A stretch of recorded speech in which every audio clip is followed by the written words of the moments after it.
Okay, so now let's go ahead and see how to create a group. Very, very similar to what we the process that we went through to create a user. Again, we have two options. We can just right click in the empty space here and click on a new, and we can select here group. It's the third option down.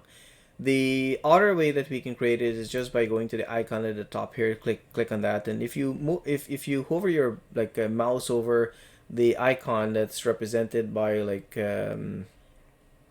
this icon here, like with two people, you will see that it says it gives a brief description, right? That you can create a new group, right?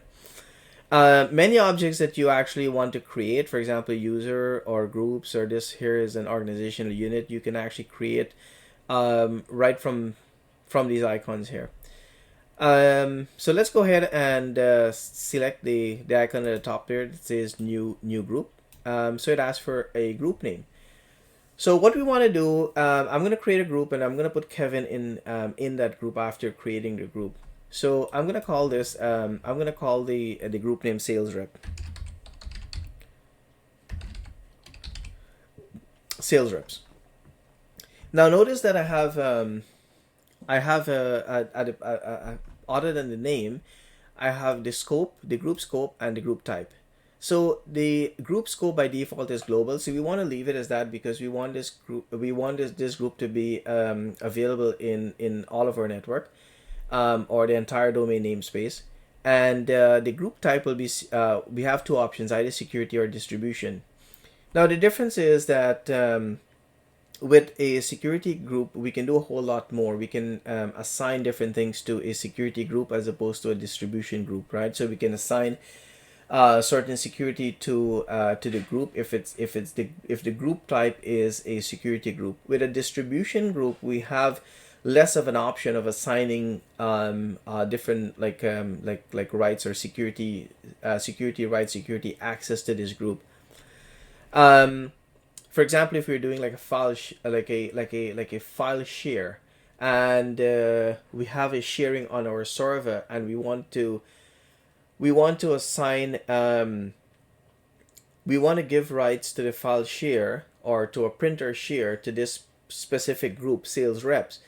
That in order to assign the rights to that share, um, to this group, or to give access to the security group to that specific share, we need this to be a security group and not a distribution group. Okay, so by default, the scope of the group is selected as global, and the group type is actually security.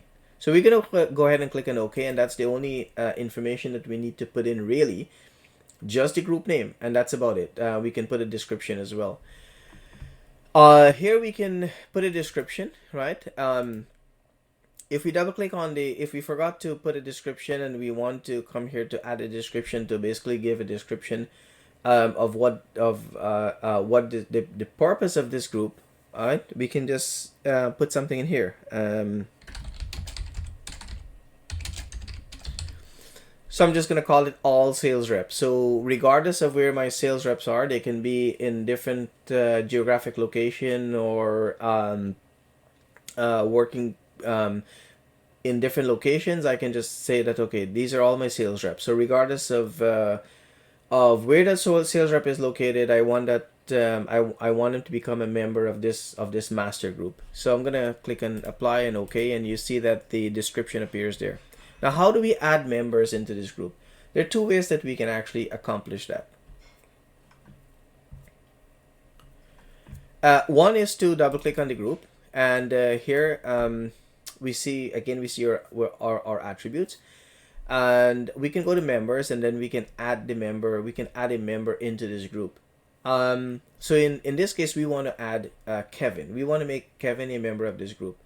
So how do we add Kevin? We can just click on this icon at the bottom that says add, and if we know the name or of the person or the account that we want to add, or the object that we want to add, we can just type the name in here.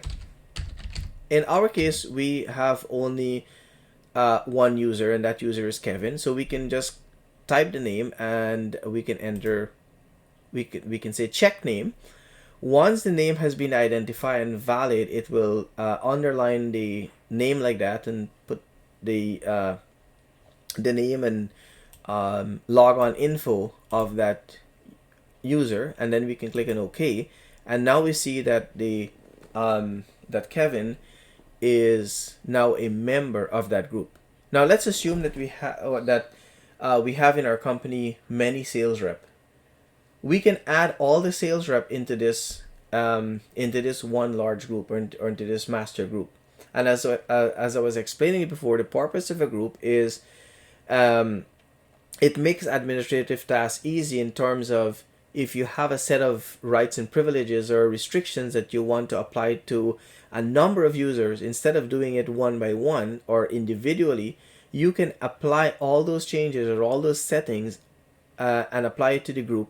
And every person or object that is a member of that group will automatically inherit all those rights and privileges or restrictions. So it makes administrative work a whole lot easier. I also said that that a group can be a member of another group.